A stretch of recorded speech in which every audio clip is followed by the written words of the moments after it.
J-Night Batrep.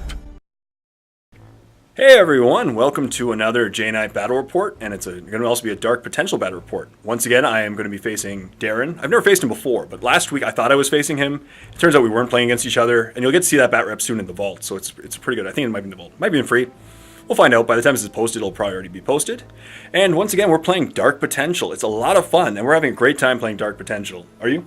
Oh yeah, it's a great game. I love it. Can't wait for the Wave 2 to come out. Neither can I. It's going to be a lot of fun. And today it's going to be a 415-point game. We're trying to get, bigger and bigger games as it goes on between my Reclaimers and your Zlanthos. I like the Zlanthos too. They look really good. Yeah, they're great. Great looking army. Great looking models. Pay attention when we're going over the armies. Look at the magnetizing he did on the bases because it's awesome. I really love the magnetizing work he did on the bases.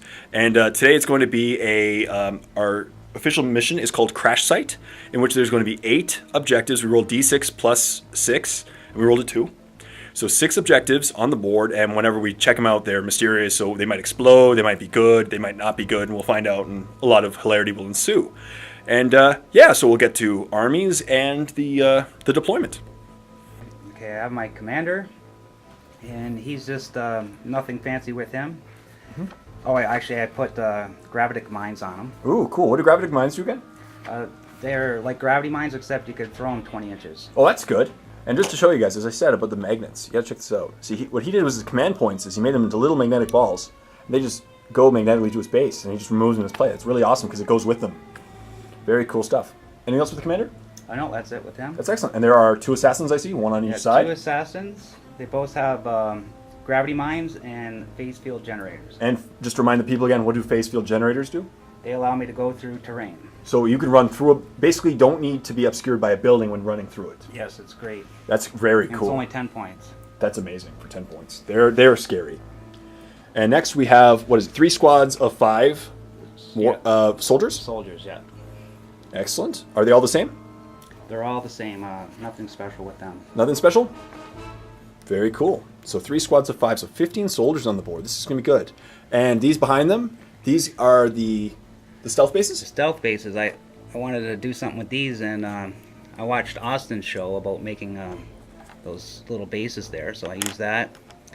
And there's a magnet under each one, under one of these that has the assassin's place. Very cool. So they're easy to move to. So very cool stuff. Very cool stuff. And we'll get to the Reclaimer. So here are my 415 points of Reclaimer's awesomeness, led by a commander. The commander has gravity mines and a gravity pack. That's basically the theme. They all can throw gravity mines, and they all have gravity packs, which makes them go up buildings faster. Behind them are 2 forward observers, and once again, they each have gravity mines, gravity packs. There are 2 redeemers. They are the rocket launcher dudes of the army. They hit hard. And I have 3 squads of initiates, Reclaimer initiates, and each one of them has gravity packs and gravity mines. So that's pretty straightforward. And that's my 415 points of Reclaimers. So here's the deployment. As you can see, I've started my guys a little bit more spread out than I normally do. This is because I have such a large model count. This is by far the largest game I've ever played. And it's going to be cool. We're going to try it out at 400 points and see if, thank you very much, if it works. I think it's going to be a lot of fun.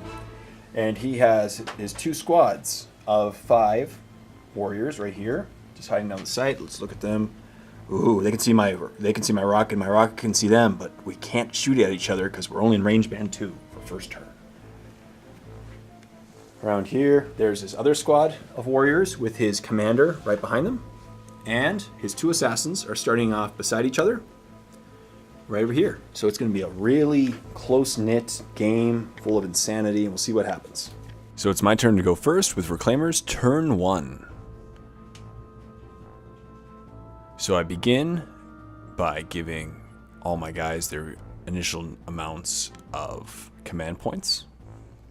And then I start activating first with my Redeemer. And because he moved, he cannot shoot, but that doesn't matter since it's turn 1. We can't shoot very far anyway. I then decide to take the high road and move as many of my guys upward on top of buildings so that I can take out as many of the people as possible of the Zlanthos. So I begin first with the initiates, and then the commander, and the forward observer. The ones I can't get up on top of the building, I just move to hug the building, and these guys are going to run out and grab an objective, or at least I'm going to try to grab the objective just in front of them very soon and find out how much it's worth. And then lastly, I ran the forward observer and that other squad of initiates up that building. Because they have gravity packs, they can move at normal speed up the building and they can get on top. And luckily this is a pretty safe zone, since the Zlanthos will have a very hard time getting up there. I'm going to use the height to my advantage, hopefully. Unfortunately, this does put me a little bit away from the objectives, but I'm hoping to annihilate as many of his guys as possible at the beginning and then run out and grab the objectives. That is my strategy. And then finally, I moved that other Redeemer so that he cannot be hurt. And now it's Zlanthos, turn 1. So Darren begins by moving his stealthed assassin towards my side of the board and towards that other objective. As I said, not many things happen during turn 1. Usually it's mostly positioning, since you can only shoot within 2 range bands of your gun, and that only tends to be about 12 inches, so you really don't have a lot of shooting turn 1. And he moves up his other assassin, and he moves up his first warrior squad towards my side and towards the objectives, and these guys are being kept relatively out in the open. So then he decides to make them move towards a wall and then just give him a little bit of cover, because if he left them out completely out in the open, he would have probably been lit up and killed very easily by my guys. He then moves up the other squad. First the other squad of warriors. And he moves them towards the forest, which once again, there's a couple objectives near there, and he just wants to get a better line of sight towards my guys. And then he moves up his commander in distance of the objective, which then we have to get to reveal it on a roll of d6. On a 1, it explodes. On a 2, it's worth nothing. 3 to 5, it is worth 1 point. And on a 6, it's worth 2 points when taken by a member of the squad.